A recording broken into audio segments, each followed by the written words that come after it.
Assalamualaikum warahmatullahi wabarakatuh. Perkenalkan, nama saya Wulan Oktavani, mata kuliah Perekonomian Indonesia, jurusan Akuntansi, Fakultas Ekonomi dan Bisnis. Video ini saya buat untuk tugas besar 2 saya di mata kuliah Perekonomian Indonesia. Baiklah, di sini saya akan membahas tentang masalah kondisi perekonomian Indonesia. Untuk pengertian pembangunan ekonomi daerah adalah suatu proses di mana pemerintah daerah dan masyarakatnya mengelola sumber daya yang ada dan membentuk suatu pola kemitraan antara pemerintah daerah dengan sektor swasta untuk menciptakan suatu lapangan kerja baru dan merangsang perkembangan kegiatan ekonomi dalam wilayah tersebut.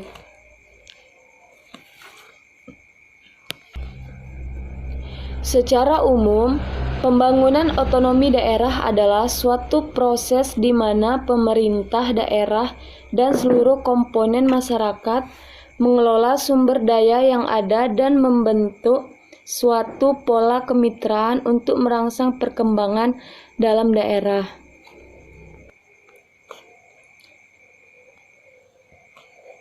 Bagaimana daerah mengatasi masalah fundamental yang dihadapi, ditentukan oleh strategi pembangunan yang dihadapi. Dalam konteks inilah merumuskan visi dan misi serta memilih strategi yang tepat.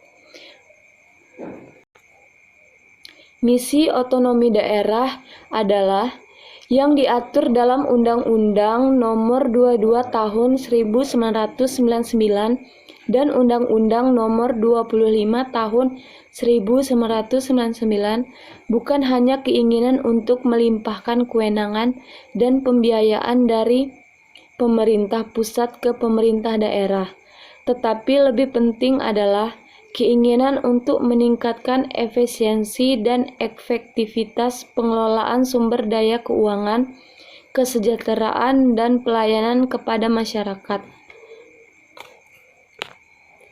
Untuk tujuan otonomi daerah, tujuan utama dikeluarkannya kebijakan otonomi daerah antara lain adalah membebaskan pemerintah pusat dari beban-beban yang tidak perlu dalam menangani urusan daerah.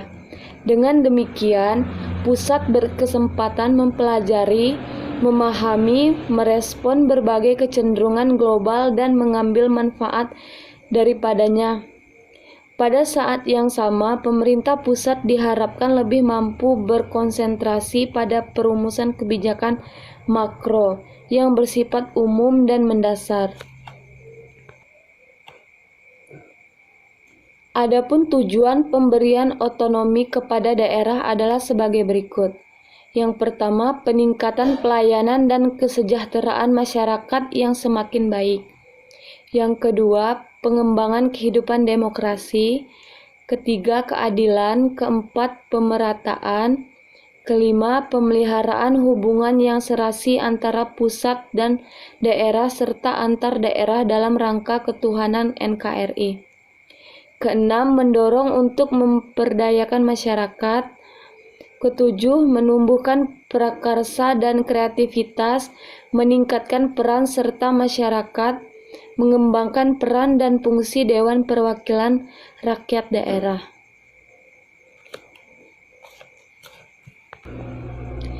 Masalah yang dihadapi dari otonomi daerah atau dampak negatif otonomi daerah adalah adanya kesempatan bagi oknum-oknum di pemerintah daerah untuk melakukan tindakan yang dapat merugikan negara dan masyarakat seperti korupsi, kolusi, dan nepotisme. Selain itu, terkadang ada kebijakan-kebijakan daerah yang tidak sesuai dengan konstitusi negara yang dapat menimbulkan pertentangan antara daerah satu dengan daerah tetangganya, atau bahkan daerah dengan negara seperti contoh pelaksanaan undang-undang anti pornografi di tingkat daerah. Otonomi daerah juga menimbulkan persaingan antar daerah yang terkadang dapat memicu pemecahan. Contohnya, jika suatu daerah sedang mengadakan promosi pariwisata, maka daerah lain akan ikut melakukan hal yang sama, seakan timbul persaingan bisnis antar daerah. Selain itu, otonomi daerah membuat kesenjangan ekonomi yang terlampau jauh antar daerah.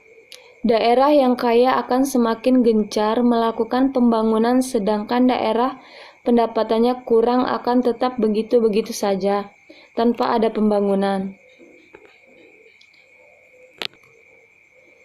Baiklah, sekian dari video saya yang membahas tentang masalah kondisi perekonomian Indonesia. Terima kasih.